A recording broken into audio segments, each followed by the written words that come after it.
आगे, जहां कांग्रेस के ओबीसी सम्मेलन में खड़गे ने एक तीखा बयान दिया है। संघ और बीजेपी पर निशाना साधा। इस दौरान संघ और बीजेपी को मल्लिकार्जुन खड़गे ने जहर जैसा बताया है। सरकार ओबीसी का हक छीन रही है, यह खड़गे का बयान सामने आया। पीएम मोदी पर भी जमकर बरसे हैं खड़गे और बीजेपी पर भी राहुल गांधी ने जमकर हमला बोला। दिल्ली में कांग्रेस ने ओबीसी न्याय महासम्मेलन का आयोजन किया था। इस दौरान कांग्रेस ने ओबीसी वर्ग को लुभाने के लिए, साधने के लिए ये जो कोशिश की है, इसी कोशिश के बीच मल्लिकार्जुन खड़गे और राहुल गांधी ने तीखा बयान दिया है और बीजेपी आरएसएस को आड़े हाथों लिया।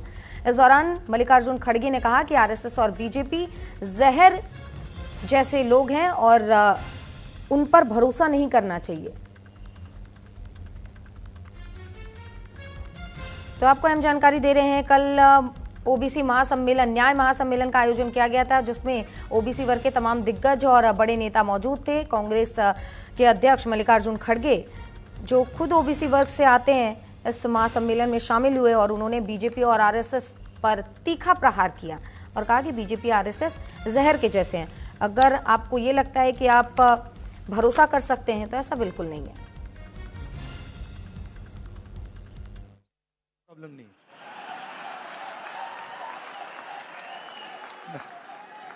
वो नहीं,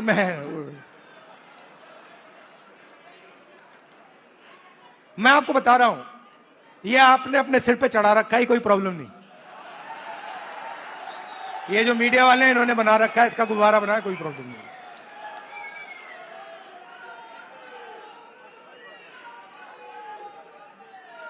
अब पहले तो मैं मिला नहीं था, अब 2-3 बार मैं मिल भी लिया हूं, बात समझ गया हूं मैं, कुछ नहीं उसमें।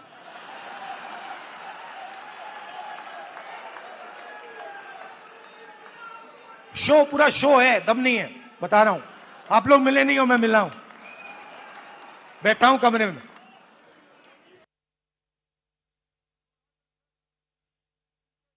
जहर देने वाला है।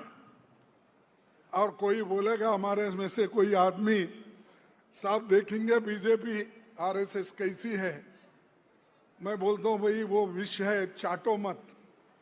अगर वो बोला नहीं साहब जरा चाट के देखता हूं विष है क्या नहीं, अरे एक बार चाटे तुम खत्म हो जाएंगे, मर जाएंगे। विष की परीक्षा करते हैं, इसीलिए वो लोग तुमको डिवाइड करेंगे। आप हिम्मत के साथ एक होकर, अगर एससी, एसटी, माइनॉरिटीज और अपर कास्ट के भी जो जैसे देश को बनाने में भी बहुत से लोग थे, ऐसे लोग हमारे साथ अगर जुड़ गए तो कांग्रेस पार्टी को कोई हिला नहीं सकता और देश को बनाने में हमारा जो कांग्रेस पार्टी की देन है, वो उसको कोई नकार नहीं सकता। मल्लिकार्जुन खड़गे और राहुल गांधी दोनों को सुना आपने किस तरीके से बीजेपी और आरएसएस को दोनों ने आड़े हाथों लिया और जमकर हमला भी बोला है।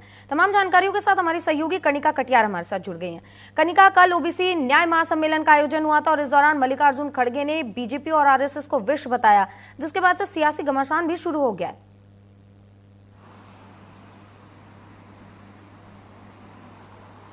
देखिए, बिल्कुल कल दिल्ली में कांग्रेस ने एक बड़ा आयोजन किया, जिसमें ओबीसी भागीदारी सम्मेलन का आयोजन किया गया। राहुल गांधी, मल्लिकार्जुन खड़गे शामिल हुए, लेकिन कल राहुल गांधी और मल्लिकार्जुन खड़गे साफ तौर पे बीजेपी और आरएसएस पे हमलावर थे।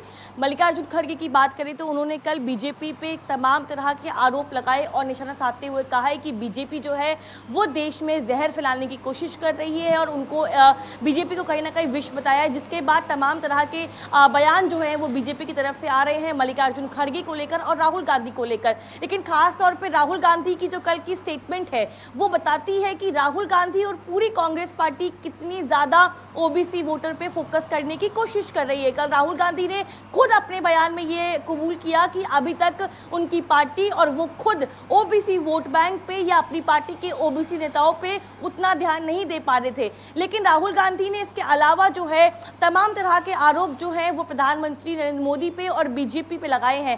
राहुल गांधी का साफ तौर पे कहना है कि बीजेपी ओबीसी की बात करती है, ओबीसी का वोट तो लेती है, लेकिन ओबीसी वर्ग के लिए कोई भी काम जो है बीजेपी नहीं करती है। तो कहीं ना कहीं जिस तरह से कल तमाम बड़े चेहरे कांग्रेस पार्टी के जो ओबीसी चेहरे हैं वो दिल्ली में एकजुट हुए थे, जिसमें राहुल गांधी, मल्लिकार्जुन खड़गे कार्यक्रम में शामिल हुए थे, इसके अलावा अशोक गहलोत और तमाम बड़े चेहरे। लेकिन साफ तौर पे उस मंच से मल्लिकार्जुन खड़गे और राहुल गांधी ने केंद्र की सरकार और बीजेपी की सरकार को पूरी तरह से घेरने की कोशिश की और बड़े आरोप जो है वो अब बीजेपी पे लगाए हैं, जिसके बाद बीजेपी के नेता जो है वो राहुल गांधी और मल्लिकार्जुन खड़गे पे सवाल खड़े कर रहे हैं। बिल्कुल जाहिर सी बात है कनिका, लेकिन एक सवाल ये भी है क्योंकि ये पहला बयान नहीं है मल्लिकार्जुन खड़गे का। इसके पहले भी उन्होंने प्रधानमंत्री नरेंद्र मोदी को जहरीला सांप बताया था और एक बार फिर से बीजेपी और आरएसएस को विष बताया है। लेकिन आने वाले दिनों में कई राज्यों में चुनाव होने और सबसे पहला चुनाव बिहार विधानसभा का होने वाला है। ऐसे में क्या लगता है, ऐसे बयानों से कांग्रेस को जीत मिल जाएगी या ये वार पलटवार का दौर चलते रहेगा और जनता के असल मुद्दों पर बातचीत ही नहीं हो रही है?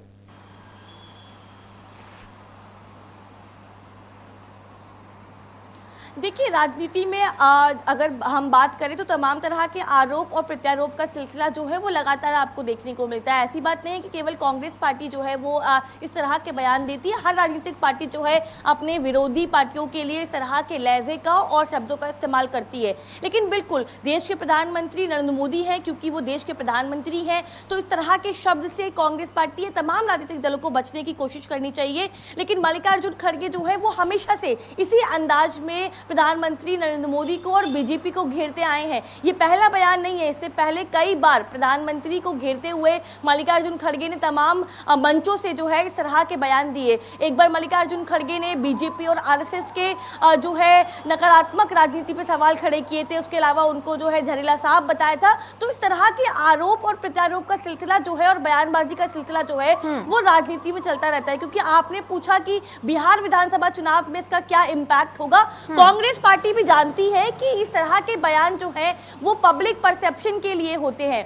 क्योंकि अगर बयानों की बात करें तो जाहिर तौर पे बीजेपी इसको एक बड़ा मुद्दा बनाने की कोशिश करेगी, क्योंकि इससे पहले भी जिस तरह के बयान राहुल गांधी ने दिए हैं, साफ तौर पे बीजेपी ने कहा है कि प्रधानमंत्री का अपमान जो है वो राहुल गांधी बार बार करते हैं और कांग्रेस पार्टी करती है। लेकिन बिहार की बात करें तो बिहार में मुझे लगता है कि मुद्दों की राजनीति करना बहुत जरूरी है, क्योंकि अब अगर हम देखें तो एसआईआर एक बहुत बड़ा विषय है जिसको लेकर विपक्ष को लगता है कि इस मुद्दे के साथ अगर हम जनता के बीच में जाएंगे तो हमें सत्ता की कुर्सी तक पहुंचने से कोई नहीं रोक पाएगा। इसीलिए बीजेपी लगातार जो है तमाम तरह के आरोप जो है वो अब एसआईआर को लेकर के विपक्ष पे लगा रही है। लेकिन बिल्कुल चुनाव है, चुनाव से पहले इस तरह के बयानबाजी होगी, लेकिन कौन सी पार्टी क्या मुद्दा उठाती है, इसका जनता के बीच में क्या प्रभाव पड़ता है, यह आने वाले समय में देखना होगा। ठीक है कनिका, बहुत